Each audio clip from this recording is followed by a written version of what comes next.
বলবেন না মহারাজ, আমার গিন্নি চলে যাওয়ার পর থেকে তো হাত পুড়িয়ে খাই। আজকে সত্যি সত্যি রান্না করতে গিয়ে হাত পুড়ে গেছে, তাই তো? হ্যাঁ মহারাজ, আপনি একদম ঠিক ধরেছেন। বেশ, বুঝলাম, কিন্তু এখনো গোপাল এলো না। মহারাজ, আপনার জন্য একটা পত্র এসেছে। কই কই দেখি।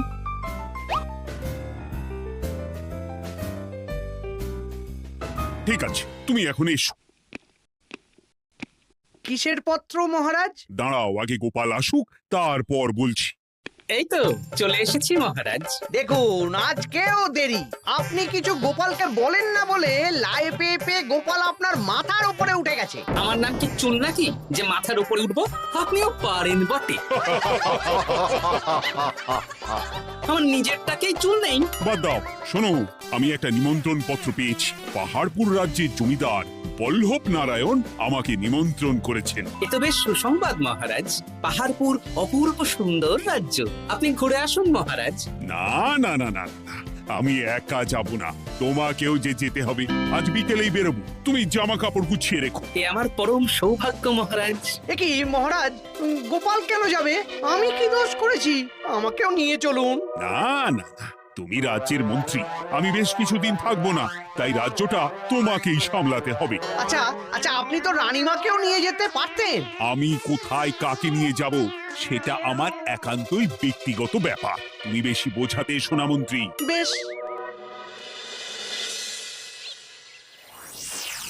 গোপাল গোপাল আর গোপাল, এই গোপালের জন্যে আমাদের কপালটাই মন্দ থেকে গেল। মন্দ না, বলুন বন্ধ থেকে গেল। সব সুযোগ ওই গোপাল পাবে, আর আমাদের বেলা ছাই।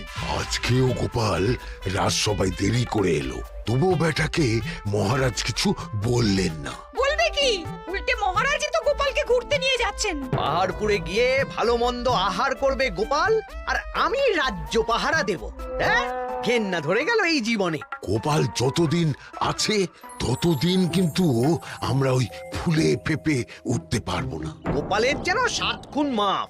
আমরা তো বানের জলে ভেসে এসেছি। আপনি তো গোপালকে তাড়ানোর অনেক চেষ্টা করেছেন, কিন্তু কিছুতেই কিছু হয়নি। হবে কি করে? গোপালের একে ওই ক্ষুরোধার বুদ্ধি, তারপর মহারাজের উপর অগাধ বিশ্বাস, দুটো মিলেমিশে এক হয়ে গেছে। মাঝে মাঝে তো মনে হয় বেটাকে মেরেই ফেলি। আমার দু চক্ষের বিষ।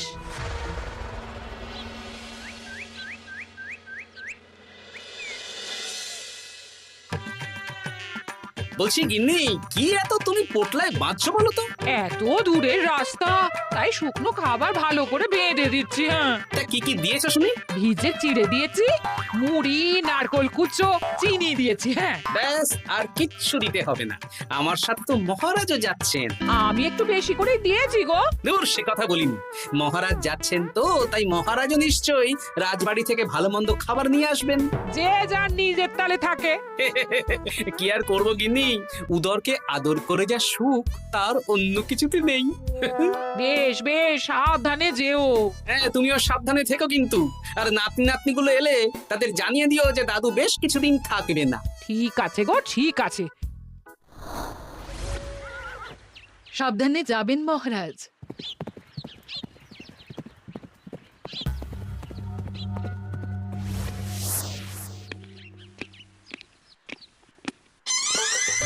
তুমি হুটহাট করে কোথায় চলে যাও বলো তো? আমি বিকেলে তোমার জন্য মুচমুচে বেগুনি ভেজেছি। সে ঠিক আছে, কিন্তু তোমাকে এখন রান্নাঘরে থাকলে হবে না গিন্নি। ও মা, রাতের খাবার কে করবে শুনি? আমি তো এখন একটু একটু রান্না শিখে গেছি। এখন তোমাকে অন্য কাজ করতে হবে। কি কাজ? শোনো, বুঝতে পেরেছো তো? একদম জলের মতো পরিষ্কার বুঝে গেছি। তাহলে আর দেরি না করে যাও।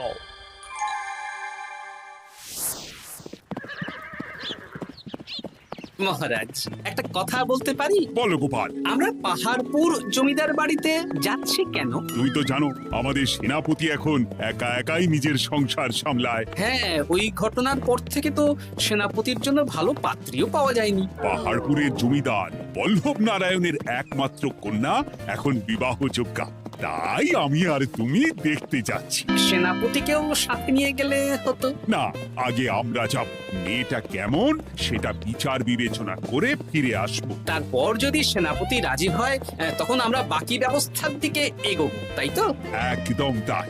আর তোমার চেয়ে ভালো মানুষ চেনার ক্ষমতা আমার জানা আর কেউ নেই, সেই জন্যই তো তোমাকে নিয়ে এলাম। এ আমার পরম সৌভাগ্য মহারাজ।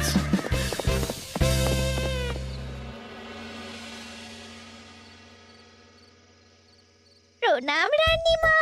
আরে মন্ত্রী গিন্নি যে, বলো বলো। এই কিছু বেগুনি ভেজেছি, তাই আপনার জন্য নিয়ে এলাম রানীমা। সরলা, তুমি ওটা রান্নাঘরে নিয়ে যাও। আচ্ছা রানীমা।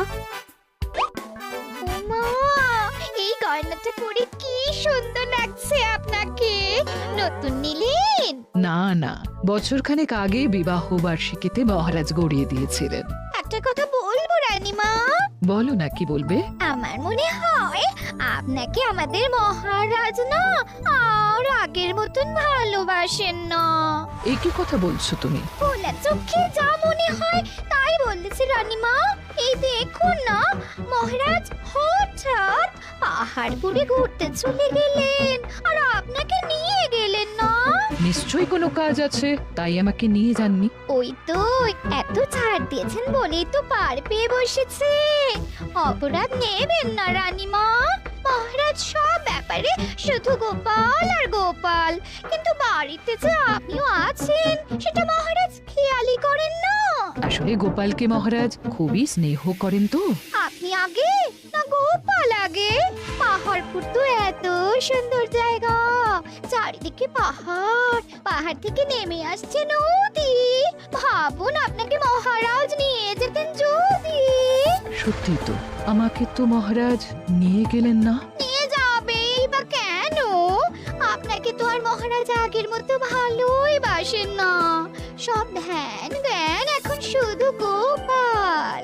হ্যাঁ সত্যি তো, আমি তো এটা ভেবেও দেখিনি কখনো। গোপালই আপনার কপাল পুড়িয়েছে। আসছে রানীমা।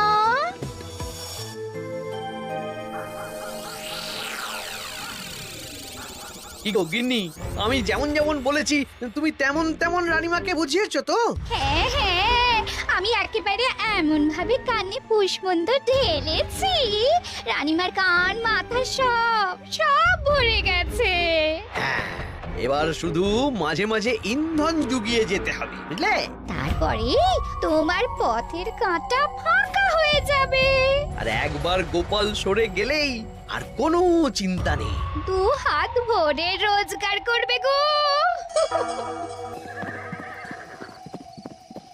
কি কেমন লাগছে যাত্রা? বেশ ভালোই মহারাজ।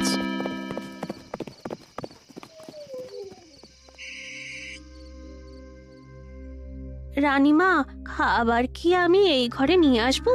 না, আজ আমি কিচ্ছু খাবো না, কিচ্ছু না, খিদে নেই, যাও।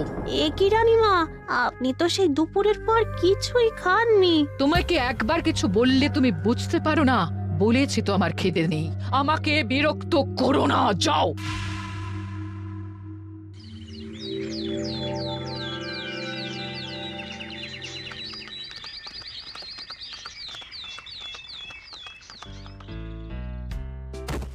আসুন মহারাজ কৃষ্ণচন্দ্র, আসুন আসুন আসুন। কি সুন্দর জায়গায় পাহাড়পুর, মনে হচ্ছে বেশ কিছুদিন থেকে যাই। তা থেকে যান না। এখন যে কাজে এসেছি সেটা আগে করে নি, তারপর যদি সব ঠিকঠাক, তখন তো আবার আসতে হবে। তাও ঠিক। এই বিমলা মা, এদিকে আয়। এই নিন কমলা লেবুর শরবত। বেশ সুন্দরী দেখতে মহারাজ। নিজের মেয়ে বলে বলছি না, বিমলা সব কাজ নিজের হাতে করে। বাড়িতে পাঁচটা দাস দাসী আছে, তাদের কাজই করতে দেয় না। বাহ বাহ বাহ, ভালোই তো। আপনার মেয়েকে তো বেশ লক্ষ্মীমন্ত দেখতে। ও অনেক ছোটবেলায় মাকে হারিয়েছে, কিন্তু নিজের ইচ্ছে পড়াশুনো রান্না বান্না সব শিখেছে। যেমন হাতের রান্না তেমনই মাথায় বুদ্ধি। রান্না তো খেলেই বুঝতে পারবো। হ্যাঁ, আজ দুপুরে সব রান্না তো নিজের হাতেই করছে। আমি ওকে কিছু প্রশ্ন করতে চাই। দাঁড়িয়ে আছো কেন মা? বসো। মহারাজ, আপনার অনুমতি নিয়ে আমি বিমলাকে কিছু প্রশ্ন করতে চাই। করো না, আচ্ছা বিমলা, তোমার বয়স কত? আসছে শ্রাবণে আমি 19 বছরে পড়বো। আচ্ছা, শ্রাবণ মাসে জন্ম, বর্ষাকালে। বেশ বেশ। আচ্ছা বলো তো, মেঘের ডাকে জল ছেড়ে ডাঙায় উঠে পড়ে, মানুষ তাকে হাতে পেলে নিয়ে যায় ঘরে, এটা কি? কই মাছ। বাহ বাহ, এবার বলো তো, এমন কোন জিনিস যেটা একান্তই তোমার কিন্তু অন্যেরা বেশি ব্যবহার করে? আমার নাম। বাহ বাহ বাহ বাহ বাহ, খুব সুন্দর খুব সুন্দর। আপনার মেয়ের মাথায় বুদ্ধি আছে। আচ্ছা আচ্ছা, আরেকটা প্রশ্ন করব। বলো তো, একটা অঙ্ক পরীক্ষায় তোমার বাবা 100-তে 90 পেয়েছে, তুমি 100-তে 100 পেয়েছো, আর আমি 100-তে 95 পেয়েছি, তাহলে কে বেশি বুদ্ধিমান? আপনি বেশি বুদ্ধিমান। এমা, এটা তুই কি বললি রে? তুই তো 100-তে 100 পেয়েছিস, তাহলে তুই বেশি বুদ্ধিমান হবি না? না না, আমি হলে তো বুদ্ধিমতী হব। দারুণ দারুণ। জমিদার মশাই, আপনার মেয়ে সত্যি বুদ্ধিমান, না মানে বুদ্ধিমতী। এবার দুপুরের ভুরি ভোজটা খেলেই বুঝতে পারবো হাতের জাদু।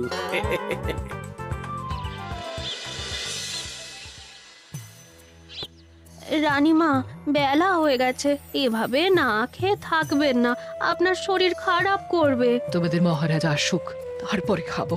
যতদূর জানি মহারাজ আগামীকাল সকালে ফিরবেন। বেশ, আমাকে একটু শরবত করে এনে দাও, আর কিছু খাবো না। আচ্ছা রানীমা। বুঝলি, আজ পুকুর ঘাটে গিয়ে যা শুনলাম না। কি শুনলে? রানীমা গতকাল বিকেল থেকে কিচ্ছু খাচ্ছেন না, মহারাজের ওপর রাগ করে। এখন রানীমার রাগ, এরপর ভাগ গোপাল ভাগ।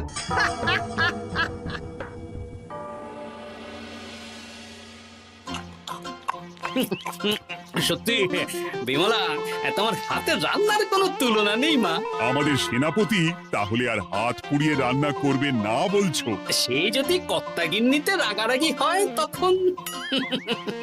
মা আমার লজ্জা পেয়েছে। তা আপনাদের কোনো আপত্তি নেই তো? কি যে বলেন, আপনার রাজ্যের সেনাপতি বলে কথা। বলছি, বিমলাকে তো আমাদের সেনাপতি দেখলো না, তাহলে? বিমলার একটা তৈলচিত্র আছে, আমি আপনাকে বরং সেটা দেব, আপনি ওনাকে গিয়ে দেখাবেন। সেই ভালো হবে, আমাদের খুব পছন্দ হয়েছে। তাহলে সেনাপতি রাজি হলে আমরা বিবাহের তারিখ চিঠিতে জানিয়ে দেব। আচ্ছা মহারাজ।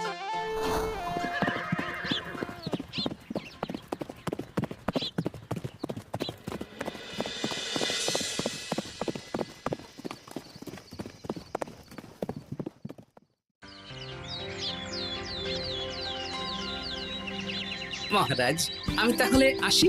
যাওয়ার পথে আমি সেনাপতির সাথে কথা বলে নেব। হ্যাঁ হ্যাঁ গোপাল, এসো। বেশ ভালোই কাটলো পাহাড়পুরে। হ্যাঁ মহারাজ, অনেক ধকল গেছে, যান গিয়ে বিশ্রাম নিন।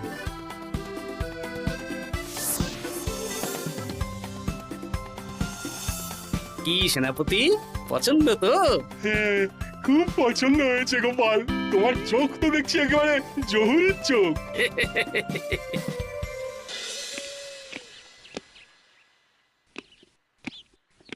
চিরটা কাল আপনি ওই গোপাল গোপাল করে কাটিয়ে দিন। কি হলো? রানীমা গত পরশু থেকে কিচ্ছু খাননি, গতকাল একটু শরবত খেয়েছেন শুধু। কেন, কি হয়েছে? দেখুন মহারাজ, সহ্যের একটা সীমা আছে। আরে, আমার তো কিছুই মাথায় ঢুকছে না। মাথায় শুধু গোপাল থাকলে আমার কথা ঢুকবে কি করে মহারাজ? আপনি আমাকে আর আগের মতো ভালোবাসেন না মহারাজ। এসব কি বলছো রানী? ঠিকই বলছি। আপনি খেয়ালই করেননি যে আমি গলায় আপনার পছন্দের পান্নার হার পরেছি মহারাজ? আরে, আমাকে বলার সুযোগ দেবে তো। দেখুন, আপনি পাহাড়পুরে ঘুরতে গেলেন, গোপালকে নিয়ে গেলেন, আমারও মনে হয় কোথাও ঘুরতে যাই মহারাজ। আরে, গোপালকে নিয়ে যাওয়ার প্রয়োজন ছিল, তাই নিয়ে গেছি। গোপাল তো আপনার প্রিয়জন, তাই ওকেই আপনার প্রয়োজন, আমি তো কেউ না। দেখো, গোপাল আমার সব বিপদে আপদে পাশে থাকে, তাই ওকে ভরসা করি, সেটা তো তুমি খুব ভালো করে জানো। আজকের পরে হয় গোপাল থাকবে, না হলে আমি থাকবো। না না না, এ হতে পারে না। গোপালকে আমি সরাতে পারবো না, আর কাউকে সরানোর জন্য কোনো কারণ তো চাই। আর কারণ যদি আমি দিয়ে দিই? কি কারণ? আপনি গোপালকে বলবেন আমার সাথে আপনার ঝগড়া হয়েছে। বেশ, তাতে কি? আপনি গোপালকে বলবেন ও যেন আমাকে বলে আপনার কাছে ক্ষমা চাওয়ার জন্য, আর আমি ক্ষমা চাইবো না। ব্যাস, আপনি এই সামান্য কাজটা গোপালকে করতে না পারার জন্য ওকে তাড়িয়ে দেবেন, ওকে মাত্র 7 দিন সময় দেবেন, ব্যাস। ঠিক আছে, আমি এক্ষুনি গোপালকে ডেকে পাঠাচ্ছি। দেখো গোপাল, এখন যদি রানী আমার কাছে ক্ষমা না চায় তাহলে কিন্তু আমি বাধ্য হব তোমাকে রাজসভা থেকে তাড়িয়ে দিতে। আচ্ছা মহারাজ, বুঝেছি। রানীমা আপনার কাছে ক্ষমা চাইবেন, কিন্তু তার জন্যে আপনাকে আমার কথা মতো কিছু কাজ করতে হবে মহারাজ। কি কাজ বলো? বুঝেছেন? হ্যাঁ। না গোপাল, আমি মহারাজের কাছে ক্ষমা চাইতে পারবো না। দেখুন রানীমা, আমার মনে হয় আপনার ক্ষমা চাওয়াই উচিত। পুরুষ মানুষের মন বলে কথা, যদি বেশি দিন আপনি মহারাজের সাথে এরকম তিক্ত সম্পর্ক রাখেন তাহলে কিন্তু মহারাজের মন অন্যদিকেও চলে যেতে পারে। এমনিতেও কি গোপাল?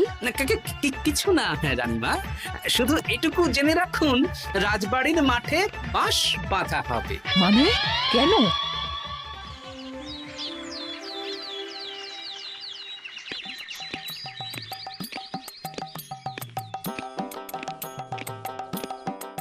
আসতে পারি মহারাজ?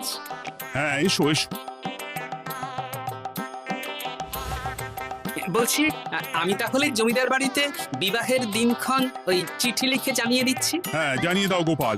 আর কি কি কেনাকাটা করতে হবে সেটার একটা তালিকা বানিয়ে ফেলো। আচ্ছা মহারাজ, মেয়ের শাড়ি আপনি নিজে পছন্দ করে কিনবেন তো? হ্যাঁ, ওই শাড়িওয়ালাকে আজকে দুপুরেই আসতে বলো। আচ্ছা মহারাজ। বিয়ের শাড়ি, কেনাকাটা, এসব কি মহারাজ? সেসব বলা যাবে না রানী, সময় হলে জানতেই পারবে। তবে বিমলাকে অপরূপ সুন্দরী দেখতে, এটুকু বলতে পারি। দেখুন তো মহারাজ, ওই টোপরটা ঠিক আছে কিনা? একদম ঠিক আছে, খুব সুন্দর।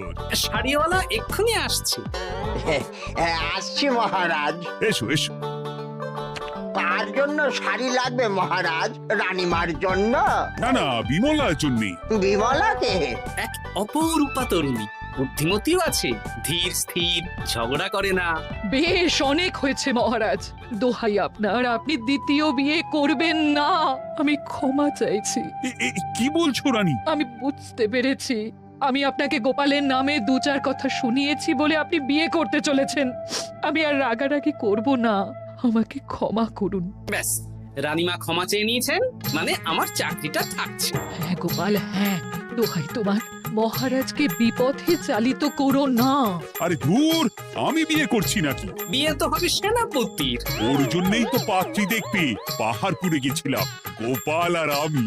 তার মানে মন্ত্রীর বউ আমাকে ভুল বোঝালো? আবার মন্ত্রীর কোনো ষড়যন্ত্র হবে, ওকে না নিয়ে গিয়ে গোপালকে নিয়ে গেলাম বলে। সেনাপতির বিয়ের আগেই আপনি মন্ত্রী মশাইকে ধোলাইটা দিয়ে দিন। ঠিক বলেছ রানী, তুমি বরং শাড়ি পছন্দ করো, আর আমি চললাম মন্ত্রীকে ধোলাই দিতে। তুমি এত নীচ, হ্যাঁ? তোমার কিন্নিকে দিয়ে রানীর কানে বিষ ঢালা। ভুল হয়ে গেছে, ভুল হয়ে গেছে, ক্ষমা করে দিন। এখন মন্ত্রী মশাই ভ্যাঁ করছেন, কদিন পরে সেনাপতির বিয়েতে প্যাঁ হবে ছাদনা তলায়।